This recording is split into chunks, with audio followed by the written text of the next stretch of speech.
Hello and welcome to the latest edition of the TRBusiness Adapt and Survive Skype video series. Today we are joined by Inflight Retail Executive Joe Harvey. Hi Joe, and thanks for joining us today. Good afternoon, Andy. Thanks for letting me participate in this call. It's good to see you. I hope you and the whole team are nice and safe and healthy, and staying at home, as I can see from your call. Yeah, I mean, I speak for myself. I've been at home the whole time and becoming more accustomed to different forms of technology, which is great. So to kick things off, I just wanted to first of all ask again how you are, how your family have been, and how you've all been coping with the situation. Yeah, it's well, we're here. You know, I live about a mile away from Dublin Airport. It's very, very strange at the moment, from where we're very used to growing up in Swords, very used to noise coming from the airport and things like that, and we're about a mile away from where they're building this fabulous new runway. And it's so strange because there's not very many flights in and or out of Dublin Airport at the moment. On Monday, for example, I think 900 passengers went through the terminal, so it really shows the effect that it's having on the area around here. Family are all nice and safe and healthy, thank you very much. And you know, we're just getting on with the restrictions that have been set to us by the Irish government, and it's the only way that we can do this to rid this dreadful pandemic that's affecting everybody. And let's hope everywhere around the world recovers as soon as possible. I was wondering if you could just tell us, I mean, how the COVID-19 crisis has impacted you personally, and can you give us an update on your professional status? Yeah, look, listen, I'm probably in the same boat as quite a lot of people. I've been laid off by my company. And we just don't know where it's going to go from now. I was laid off about 3 weeks ago. We picked up the government payment quite quickly, and luckily the banks have been quite supportive here in Ireland. So yeah, I'm in a limbo at the moment, and yeah, sitting at home, spending time with the children, which, you know, for us that don't get that much time at home in travel retail, it's been quite nice for the last few weeks. But yeah, I'm like a lot of people, I've been laid off. Very sorry to hear that, and I'm sure and hope you'll be back. You'll be back in our industry as soon as possible. Just to ask to gain some insights from you. How do you believe airports and airlines should position themselves for the recovery? And what would you be doing if you were still working for like a prominent airline or even a retailer? What would be your own strategy?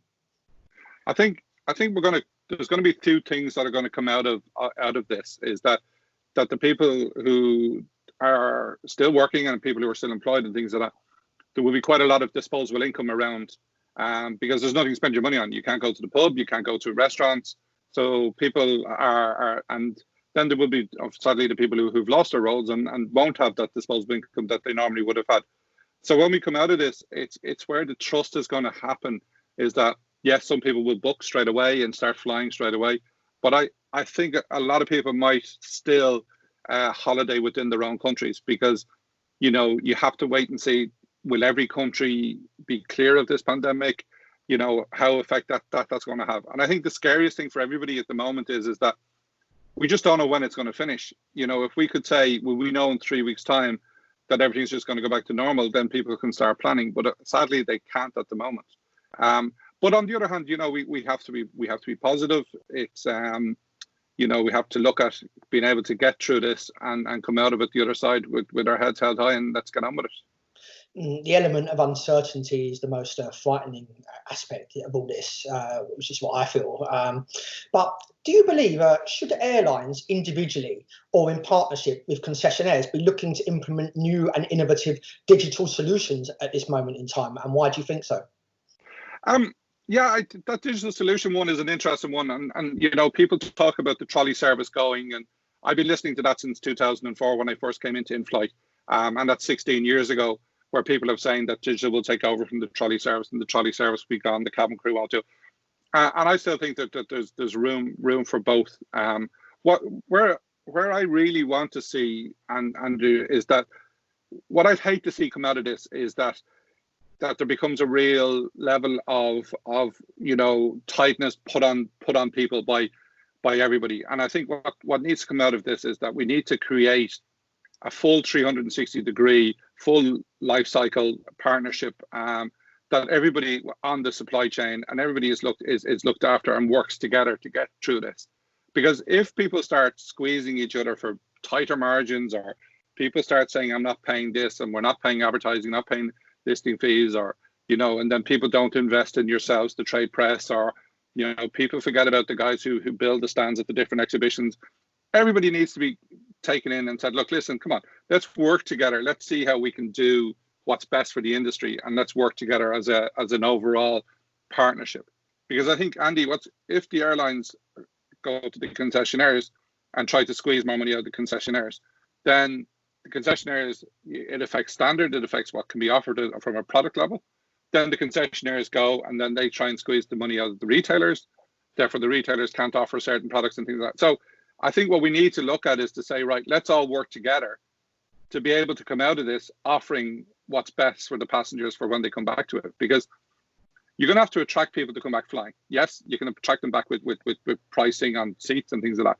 But if you can attract them back with fabulous offers in the airport where it's good value, it's high quality, good products that matches the availability of the spend of the different types of consumers that are going to come out of this pandemic, that for me is the crucial part. But everybody needs to be remembered, because if you look at Inflight, for example, Inflight is a mixture of suppliers, and there's a lot of suppliers in Inflight who Inflight is their business, and a lot of the smaller suppliers. And if we put too much of a squeeze on those guys, we're going to lose them. And they're at the core of a lot of Inflight ranges. And I'd hate to see that happen. So it needs to be, everybody needs to kind of sit down and say, right, what's the best for all of us for this to succeed, and show a bit of humanity to this whole thing. So taking into account like several of those points you just raised, do you believe that the pandemic could like in some ways serve as a wake-up call for the in-flight retail industry, which, as we know, as you alluded to just now, has, you know, there's been issues around it. It's been struggling for a while. Could this like serve as a wake-up call and a push? Yeah, you know, it's interesting, Andy, that I spoke about this in February when we were at an event. To me, it's a bit of a misconception that in-flight retail is struggling. Yes, a number of airlines pulled their programs last year, but you got to look at, as I've said before many times, you got to look at the reasoning behind why some of those airlines pulled their programs. There is some very successful in-flight retail programs out there, and what is that people need to stop looking at in-flight as a global thing. It's a continental thing. It's even a country thing, and you know that's the way we need to look at it. But yes, where the wake-up call could come is where we need to look at the inflexibility that certain areas have around things like listing fees, around advertising, around we'll only give products to certain airlines, or these products aren't available for in-flight, they're only available for the airports. And that level of inflexibility, in my opinion, has to be lifted. But not just for the airlines, but for the airports as well. And let's come together and make sure that what's being offered in travel retail is the best offering that the customers have, and then they will give them that extra added benefit to wanting to fly again. Okay, and you mentioned a few minutes ago about the importance of the various stakeholders working together. Do you think when it's all said and done and recovery is kicked in around the world, do you think there'll be a situation where like business models have been created which sees airports, retailers and airlines finally start working together? Could this again happen somewhere down the line following all of this? Yeah, absolutely. There has to be, and we have to show innovation. We have to show guile. We have to show a whole new way of, let's working together. I think you've got to applaud what TFWA came out with the other day with Cannes, where they've cut back on certain things. They've looked for 30% reduction in hotel pricing, and different things like that. And that's showing that, look, listen, we're willing to let's sit down here and, take away some of the nicey things that maybe we don't really need, but yet still focus that people will then still be able to come to Cannes. They're reducing some of the stand prices, which is great for the smaller suppliers who their businesses are just totally decimated. If you look at a jewelry supplier who only supplies in-flight, they have no business now whatsoever. And yet, fantastic TFWA have turned around and said, no, we're going to cut back on the pricing of the stands. And that's where we need to look at. That type of attitude needs to be brought into everybody on the value chain.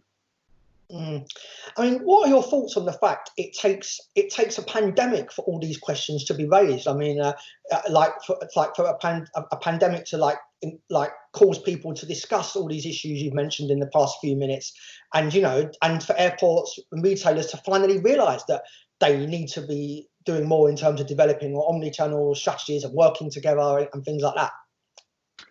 Yeah, I've never been, I've never seen the right model being put in front of me for airports and airlines to work together.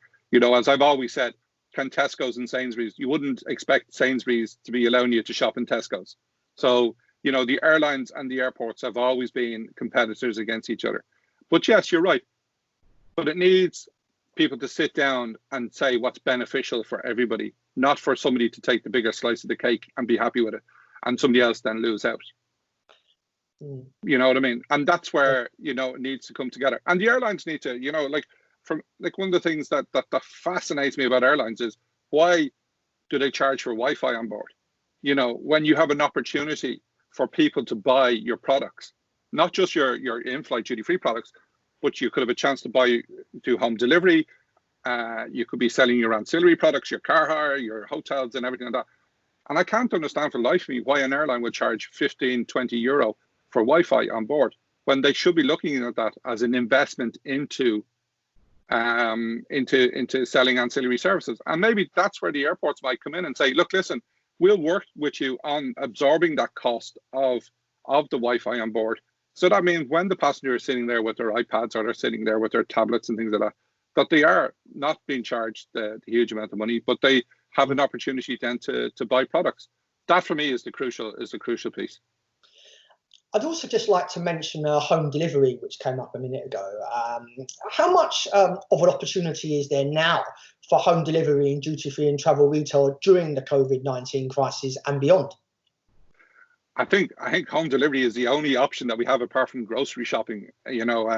I'm expecting a few van deliveries this afternoon because I've had to order some stuff online, and I think that's the only way forward. So if you've got that and you have it available, then fantastic. You're in a position where you can offer home delivery. And yeah, absolutely, home delivery is something I've always firmly believed in.